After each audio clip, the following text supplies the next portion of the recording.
Tingnan natin yung kulang. Oh, malaki-laki pa, isang truck pa. Bihira yan. Kala ko kung ano eh.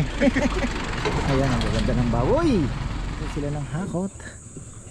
Ganda oh. Talagang saging natin. Super.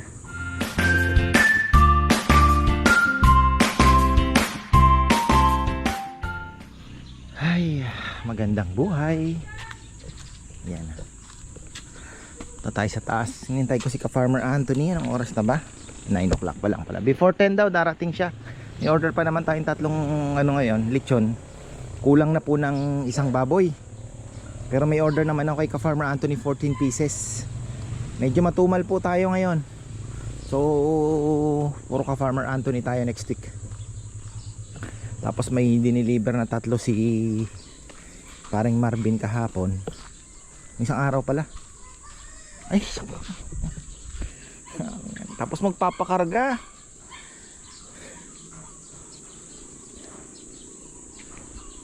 O tara na.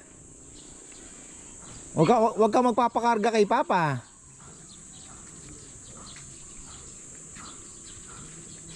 Na. Huwag mo sasabihin kay Papa karga din ha. Lakad lang tayo na. Ha? Oo. Oo, ibon nga. Oh. Ha? Ibon mo. Hindi ko ibon yun. Tara tara. Ibang, hindi yun kalapati. Ibang ibon yun. Wild bird yun. Wild. Wild Oh, ibon. oh, wild bird. Wild ibon. Oo. Wild ibon. Oo, wild ibon. Wild ibon. Oo. Ayan o. Hintay natin si Farmer Anthony. At magtatanim-tanim sana ako din. Tapos magkakaroon tayo ng, uy, may kumakain. May kumakain yata. Ang ganda ng ating mga halaman. Silip muna tayo dito. Daming ayungin. Ayan. Ang sarap panoorin dito. Gumanda po yung tubig natin. Oh. Tingnan nyo, may mga lumot. Kita nyo yung mga ayungin na yan. Ayan, puro ayungin po yan. Yung dark na yan. Oy, ba't nandito kayo? Choy. Nat, ba't sumunod ka, Nat? Alam mo yun, babubo. Ayan oh. Ang dami nating ayungin. Kita nyo yun, kumikislap. Puro ayungin yan. Fish! Apya! Apya, Papa. Oh, fish tilapia. Hey. Kumakain po ng lumot. Sarap dito. Apya, Tingnan tayo. Apya, Patumi. Apya, Patumi. Ayan pala si Kongkong naglilinis. Grabe na. Nai-stress ako kasi ngayon yung aking breeders section, tinitingnan ko yung mga ibon. Siyempre alam ko pa din naman po kahit matagal na andyan. Alam ko marami po ang nawawala ngayon. Sabi ko nga sa kanila baka may ahas. Pero sabi nga nila naman, kuya kung may ahas yan, pag kinain na hindi na makakalabas kasi maliit yung butas kung makakalusot man sa butas. Sabi ko baka nasa loob ang ahas. Kung may namatay naman sigurado makikita mo, di ba? Hirap talaga. So medyo nakakalungkot. Parang nawalan tuloy ako ng gana. Sayang naman yung loft. Pagka kaunti pang distraction, ano ba ang tawag doon? Dismaya. Ikakal ko yung mga yan. Tara na. Sabihin mo gastos nga lang. Baka mag-alaga na lang ako ng ibang ibon na pwedeng ibenta. Parot. Yan. So ikot tayo dito. Tingnan natin yung ang ganda na ng aking ano oh. Ang ganda ng aking kangkong. Kangkong, favorite mo 'yan, di ba? Favorite mo na? Na? Favorite? Oh, 'yan kangkong pa, oh, maliit pa lang. Oh, small pa siya. Ito kahapon ninagyan ko ng Carabao manure. So tataniman ko 'yan ng ano. Silipin natin yung tinatambakan. Dito lang muna kayo na. Hintayin nyo lang ako dito. Huwag kayong sumama, hintayin nyo lang ako. Ganda na ng talbos ng kamote. Sabi ko kay kung lagyan ng binungkal niya lang. Maganda sana yung gilid. Lagyan ng Carabao manure na yan. Para pag dinidilig.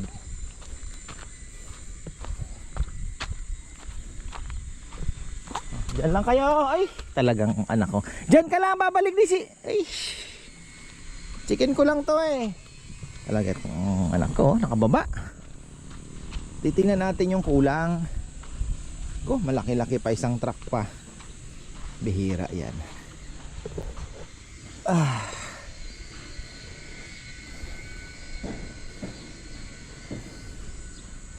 Kung papatagin ng konti dito, iusog doon. Pwede ba? Di siguro. Kulang pa ng isa. Sayang din eh. Tara, Krista!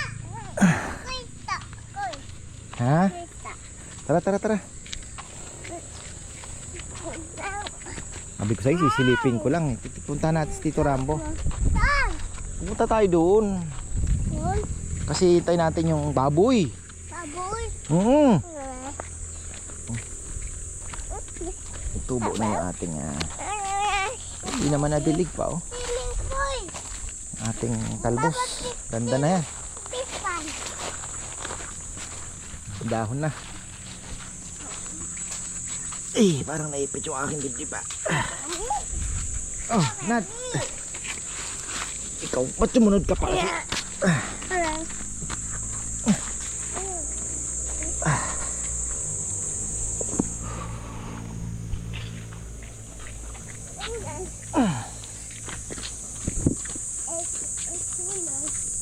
Ang litsunan no.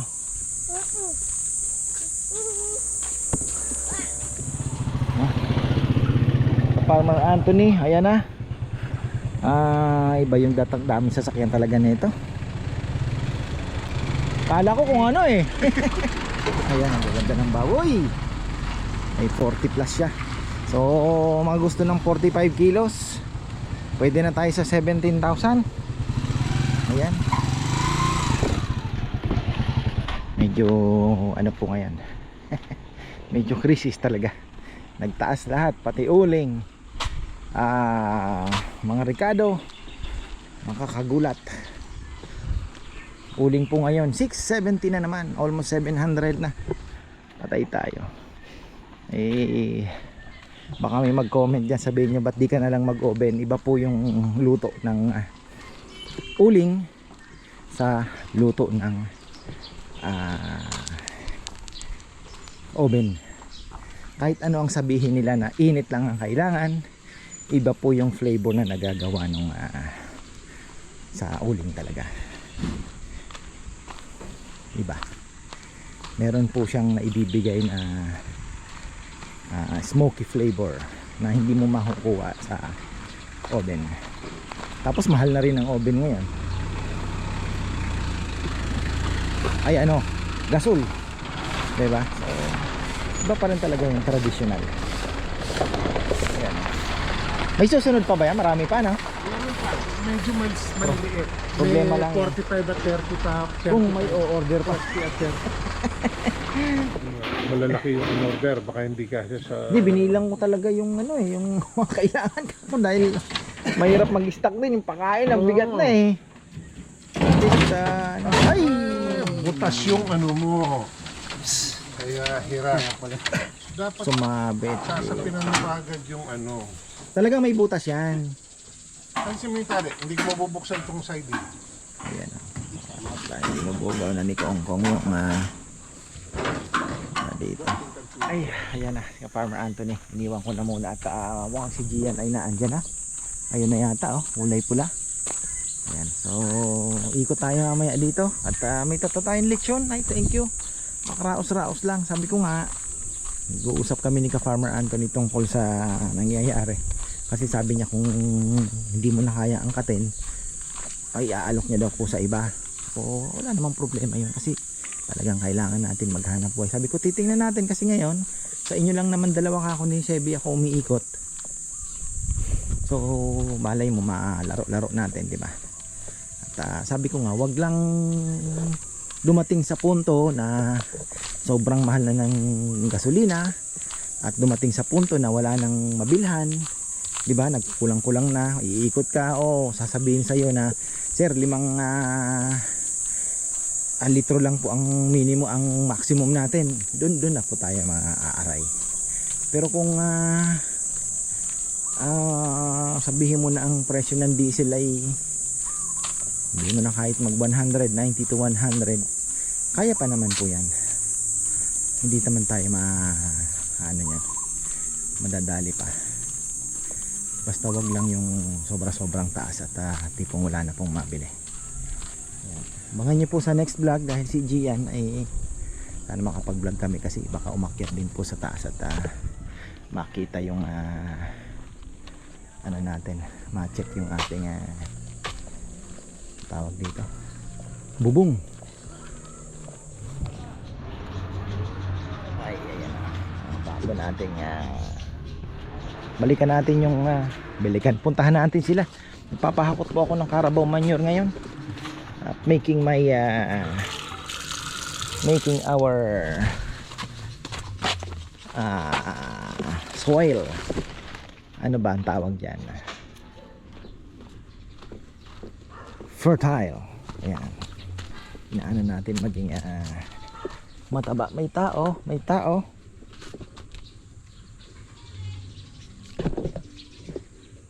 Jaisel, may tao. Pasuyo kay ate. Uling yan, uling. Ayun, may delivering uling. Grabe na po ang araw, napakainit. Look at that, tigang na tigang. Grabe na ang natin. Ano kaya? So ayan, ating mga very good. Lagyan nila yung mga sabi ko ikalat sa lupa. Bakit nilagyan kada puno?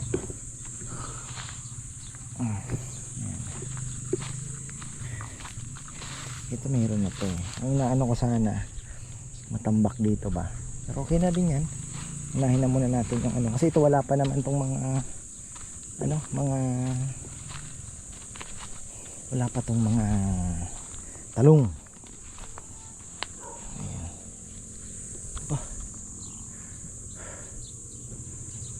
Ayan si Kongkong. Edit men. Grabe na. So hakot lang po sila ng hakot. Ganda talagang saging natin. Super cute. So yan kanina nag-inspect na po si Gia ng ang ganda ng explanation niya doon sa ating solar setup. Talaga pang ingat na ingat din siya. Kailangan talaga malalaki ang wire. Isa daw po sa pinanggagalingan ng sunog is yung mga wire na ginagamit. Hindi basta-basta kabit lang ng kabit. Dapat daw po mataba kasi yung load yun nga iinit at eventually mag-create ng sunog. Kaya ito, hindi kaya patayin ang talong nitong mga ito.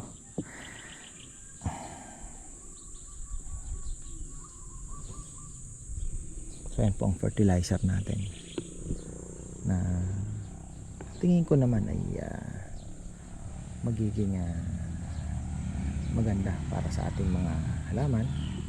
At ayun nga lang talaga pong kailangan natin na malagpasan itong matinding tag-init na nakaambang sa atin na pasimula pa lang. Ayan, pasimula pa lang po ang matinding tag-init. Okay.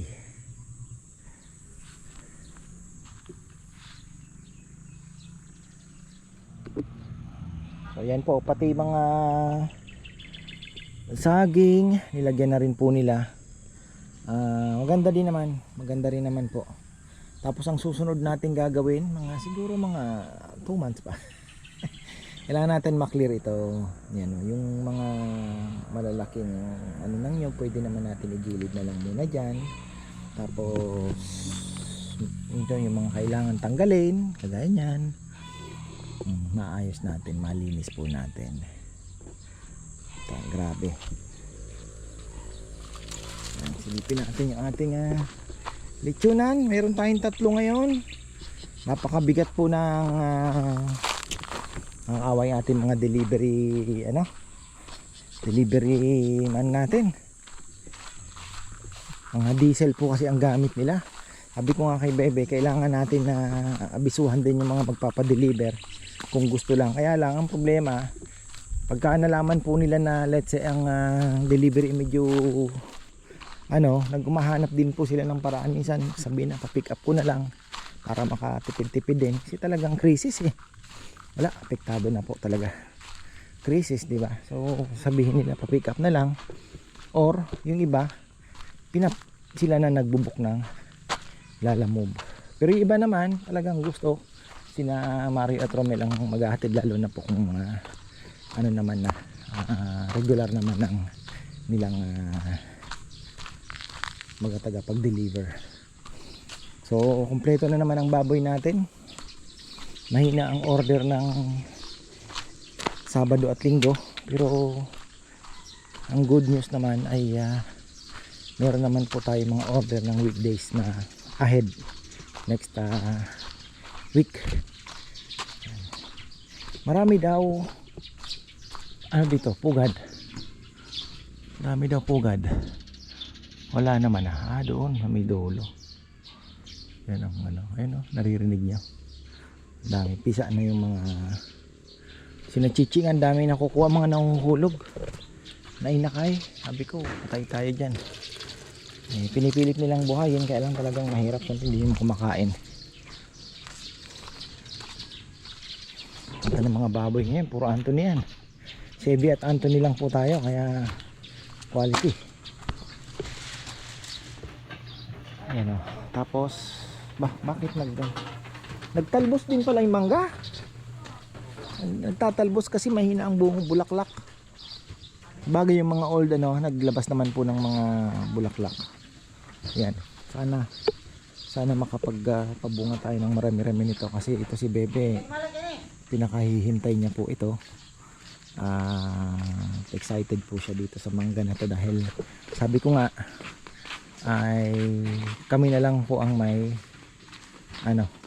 mayroong ganitong mangga sa mga mangga po ni Lola. Wala na. So kumbaga kami ang pinalad na mapahuli, kasi yung kay Billy doon sa niya, nagpagawa po siya ng shop, na sacrifice din, naputol din, dahil siyempre hanap buhay. Yan. So ito na po yung ito naman sinabi ko, next year ako magbubunga na at mamumulaklak na to.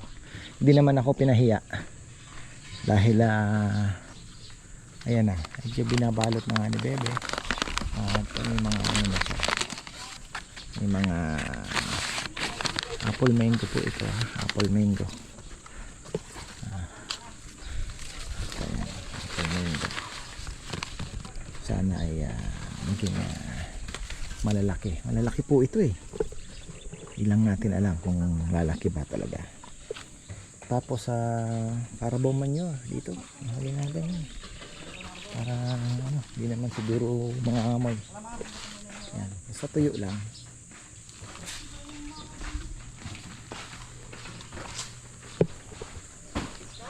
Oo, yan ang delivery natin, Mario. Going to San Fernando lang ata ito. Ewan ko itong dalawa kung anong ginawa ni Bebe, kung deliver ba yan o uy, makulimlim ano ba yan, usok o o ulap. Nakakamiss yung ulan ay lang po, nakakamiss na ang ulan. So ayan, at malimlim nga, kulimlim. Parang usok lang, usok, sunog, bihira. Ay, nabulok na yung ating kayumito. Yan ang problema sa kayumito. Ito hinog na to, ba't di pa kinukuha? This one. Ay, ano ba yan? Sorry Ay, hinog na. Tingnan nyo, Pagka makintab na po ang kayumito, that means hinog na. Tingnan nyo. Oh. Diba? Tingnan nga natin. Very good ah.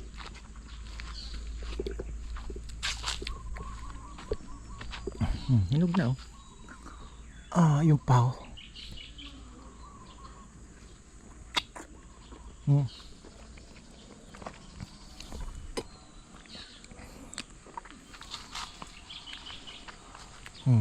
Puro hinog na. Kaya lang hindi lang.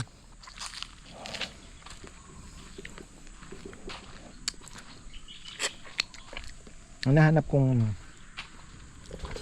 kayumito na gusto kong itanim is murado. Parang may sunog yata doon ah. Arayat ba yan? Hindi na ano yan, ang laki, sunog. Ayun oh. Sunog yan. Ang laki naman. Hala. Saan kaya banda ito? Campo Benson? Laking sunog nito. Itim eh. Pagkabahay daw, sunog yan. Yung talagang ano. Saan kaya sa Arayat ito? Arayat yan. Laki. Ayan. So ayan. Tuloy-tuloy lang po ang pagpapahakot natin. Alam nyo naman, kino-convert natin itong lupa natin na maging mataba. Ayan oh, yung mga saging natin. Ang goal ko dito, gusto ko po makita pag dumadaan ako maraming bunga saging. Kaya with the Carabao manure, yes, kayang-kaya po yan kahit magkakatabi sila. Basta importante, huwag silang mag-agawan ng nutrients. Marami pong ibibigay na ano yan, bunga. So stay put lang tayo, abangan natin yung mga saging na yan. At yung nyug na rin, susunod kong papahakot. Sige lang, unti-unti, tambak lang ng tambak hanggat may nakukuha. Itambak lang ng itambak yan.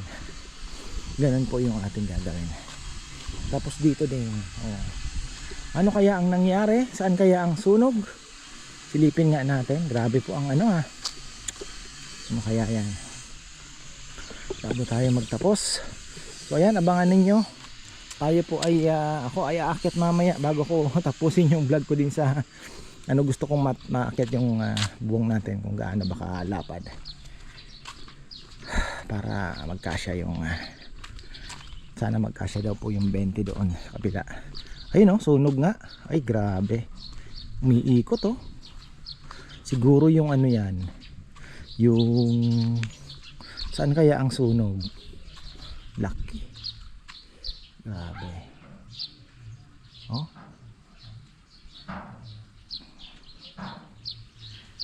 Katakot. So ayan, marami pong salamat at magandang buhay.